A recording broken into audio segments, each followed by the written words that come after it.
Why Steve Jobs hated the idea of the iPhone. Have you ever imagined a world without iPhones? It's remarkable to think about, but there was a period when Steve Jobs, the legendary mastermind behind Apple, doubted the concept. Contrary to what people thought, Jobs initially had doubts about the iPhone. Let's explore the fascinating factors that contributed to his skepticism.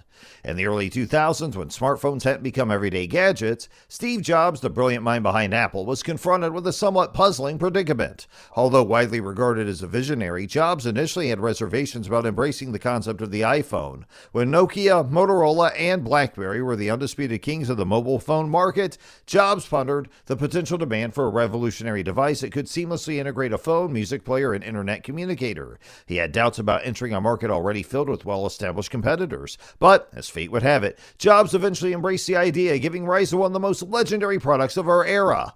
Designing a device that flawlessly combined various features like phone calls, web browsing, email, and multimedia presented considerable technical hurdles. At first, Jobs wondered whether Apple's engineers had what it took to create a device that met his high design, performance, and user experience standards. During that period, Apple was primarily dedicated to its thriving Macintosh computers and iPod music players. Jobs had reservations about allocating resources away from the company's core products to embark on a new and untested venture such as the iPhone.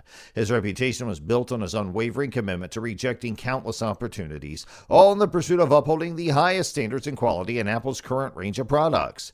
The iPod became a game changer for Apple, completely transforming the music industry and bringing in substantial profits. Concerned about the potential consequences, Jobs hesitated to introduce a device like the iPhone that could play music. He feared that he could potentially eat into the iPhone sales and undermine its triumph.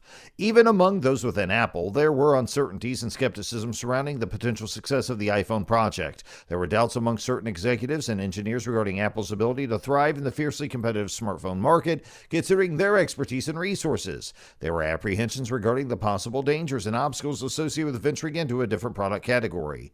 The development of the iPhone involved working closely with wireless carriers to ensure seamless cellular connectivity. Jobs approached negotiations with carriers cautiously, understanding that their demands and limitations could undermine Apple's authority over the user experience. Worries arose regarding possible conflicts with carriers regarding revenue sharing, exclusivity agreements, and software customization. Jobs had an unwavering commitment to design, especially regarding user interface design. Crafting a user experience that feels natural and effortless for a versatile device like the iPhone posed considerable obstacles. Jobs was deeply invested in finding ways to streamline intricate tasks such as web browsing, email organization, and text input, all while maintaining a seamless user experience and a sense of refined sophistication. Apple had established itself as a renowned brand known for its groundbreaking products such as the iMac and iPod, which were highly regarded for innovation, quality, and exceptional design. Jobs hesitated to take any chances that could potentially harm Apple's reputation by introducing a product that was anything less than exceptional. He grasped the significance of upholding Apple's reputation for providing top-notch products that exceeded customer expectations. Creating the iPhone software demanded a deep understanding of operating systems, mobile applications, and wireless communications. Jobs wondered whether Apple's software engineering team possessed the requisite skills and experience to undertake such a complex and ambitious project. He approached the development process with caution, mindful of the possible setbacks, glitches, and technical challenges that could occur.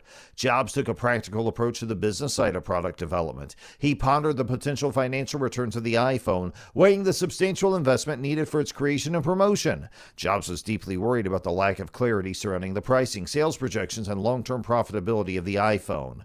The smartphone market was already filled with well-established players like Nokia, Motorola, and BlackBerry when the iPhone was conceived.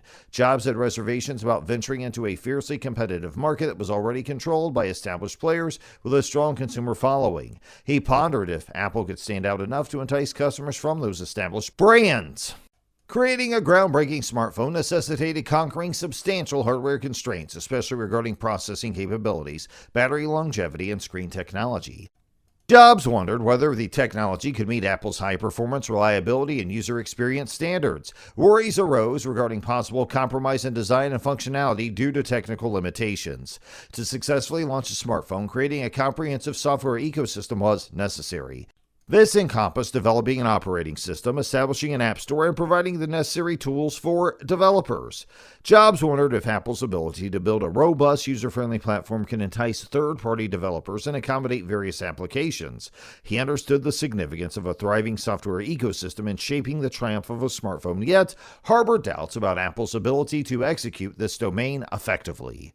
Jobs understood the impact of the widespread adoption of smartphones on culture. He grasped the transformative power of smartphones in revolutionizing communication, work, and daily interaction with technology. Jobs pondered the far-reaching consequences of unveiling a device that could potentially erode the boundaries between work and personal life and even fuel addiction or excessive dependence on technology. When launching a smartphone, one must tackle the intricate web of regulatory environments and compliance requirements across different countries worldwide. Jobs keenly understood the various legal and regulatory obstacles that came with producing, distributing, and selling consumer electronics. Worries loomed over the horizon, casting shadows on the iPhone's eagerly anticipated launch. Intellectual property rights, privacy regulations, and product safety standards stood as potential hurdles, capable of causing delays or even hindering the grand unveiling. A smartphone's success hinges on a robust and dependable network infrastructure that can handle essential features such as internet connectivity, messaging, and data transfer. Perhaps Jobs had some reservations about the condition of cellular networks during that period and their ability to meet the requirements of a groundbreaking smartphone. Potential obstacles to adopt to the iPhone could have included network congestion, coverage gaps, and data speeds. Creating and producing a sophisticated device like the iPhone necessitated a well-organized and streamlined supply chain to acquire components, construct products, and deliver them to customers across the globe. Jobs might have had concerns about the practical difficulties and potential hazards involved in overseeing a worldwide supply chain, especially considering Apple's unwavering commitment to maintaining top-notch quality control and product uniformity. When the iPhone was introduced, there was a concern that it could impact the sales of Apple's existing products. Perhaps Jobs had some concerns about how the introduction of the iPhone would affect sales of these products. He may have wondered if the potential benefits of the iPhone could outweigh any potential decrease in revenue from other product lines. With smartphones' growing prevalence in daily life, the issue of user privacy and data security has gained significant attention. Perhaps Jobs had concerns about the possible negative response from customers and regulators if Apple's management of user data and security measures didn't meet expectations. Ensuring the success of the iPhone heavily relies on maintaining trust and confidence among users. Any potential concerns regarding privacy or security could have a detrimental impact on Apple's reputation.